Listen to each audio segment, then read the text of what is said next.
again, Merle Dimbath here, and a lot has happened since our last meeting. Friday, the stock market closed again for the fourth week in a row up, with the S&P 500 and the Nasdaq reaching all-time highs.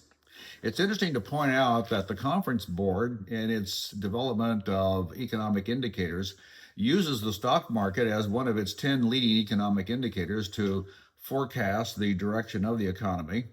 And so, on the basis of what the stock market has been doing in the last month, the outlook for the economy must be indeed pretty good.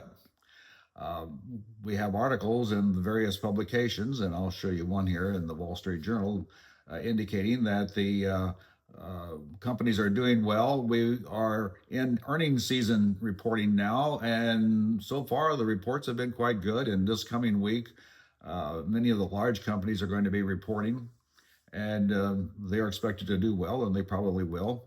So, from the point of view of the overall economy and the stock market, things are looking pretty good. And as indicated so far, big company profits are doing well. So far, the reports that have come in have been positive and upbeat, and in many cases exceeding expectations.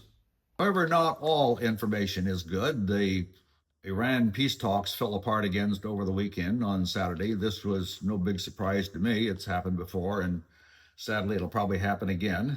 But this is clearly a negative factor, and as a result of that, we did see a spike in petroleum prices, which is not good for the world economy and is certainly not good for the American economy, because it will keep upward pressure on gas prices at the pump.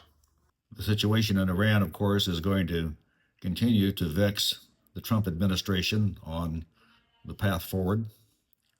And speaking of the Trump administration, as we all know, there was a shooting outside the ballroom where there was a celebration Saturday night, or what was going to be a celebration with the press corps of the White House and the president. And that got disrupted with another scary event with a gunman actually shot, as I recall, a security officer at the scene. And the Wall Street Journal over the weekend had an article about Meta, with its embrace of AI, planning huge layoffs, 10% of the labor force, or 8,000 people, by May 20th. Another indicator that the Conference Board uses in developing its projections for the course of the U.S. economy are weekly unemployment insurance claims. In the latest report, dated April the 18th, claims were up 6,000 from the previous week to a total of 214,000, which was higher than expected. The 4-week moving average for initial claims was also up 750, the average being 210,750. In my previous report last week, I also discussed and gave information about layoffs as a result of the application of AI. So it's not surprising that we would see an increase in the application for unemployment benefits. Also, over this past weekend, the Department of Justice announced that they were dropping their investigation against Chairman Powell. This will apparently clear the way for the nomination by the Senate, or the approval of the nomination by the Senate of his successor. And this coming week, the Fed does meet again, and it'll be Jerome Powell's last time as federal chairman to preside over the meeting of the Open Market Committee. No change is expected. In fact, there probably will be some votes in favor of even raising rates. That's not going to happen.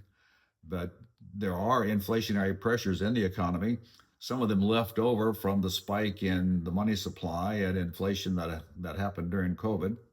And then more recently, the spike in petroleum prices, which of course has permeated throughout all of the fuel sectors: diesel fuel, gasoline for cars, jet fuel for airplanes, and so forth. So there's plenty of upward pressures on interest rates. And for that reason, I'm not expecting there to be much improvement in the mortgage rates either. The mortgage rates, as we have seen before, maintain about a 2-point spread between the yield on the 10-year note and whatever the current rate happens to be for the 30-year fixed rate mortgage, which currently is in the low sixes. So that 2-point spread is being maintained. And there's going to continue to be upward pressure on interest rates because internationally, firms and governments are going to have pressure on their economies as a result of the fuel problems.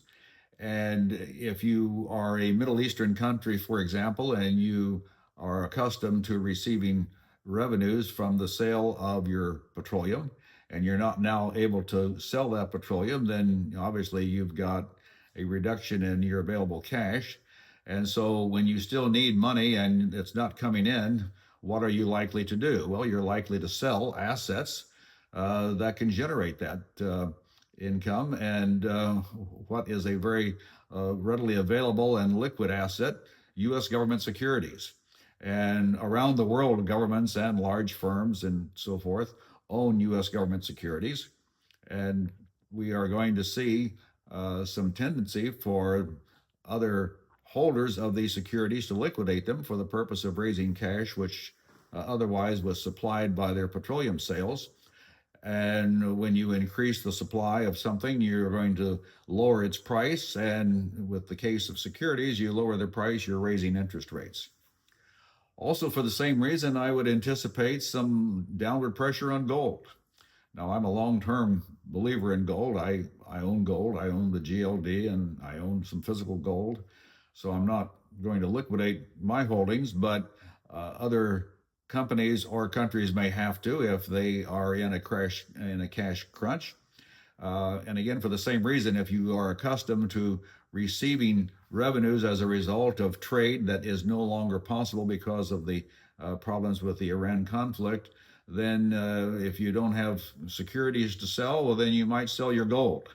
So we will see this, and as we've already seen it, as a matter of fact, gold has seen some downward tendencies recently, and I don't anticipate those to change much in the near term.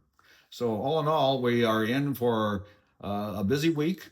We're going to have a lot of good company reports, which indicate that the underlying economy is doing well. But there are parts of the economy that are not doing that well. One of them would be automobiles. A lot of people are upside down. And what I mean by that is that they owe more on their car than it is worth. And so when it comes time to trade it in, they have a problem.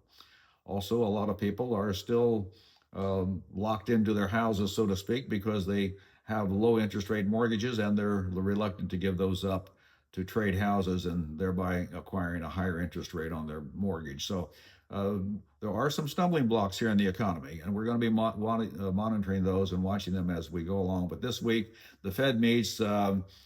Jerome Powell will be making his announcement on Wednesday. We don't anticipate much change there.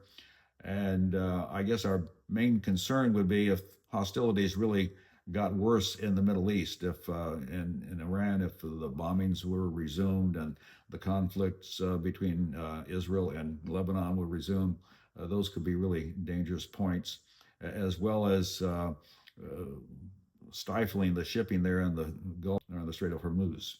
So that's my report for today. Kind of mixed. Some good reports, some bad, but that's the economy, and we are dedicated here to trying to help you survive the waves of economic events, and we've got a lot of waves. I'll see you next time.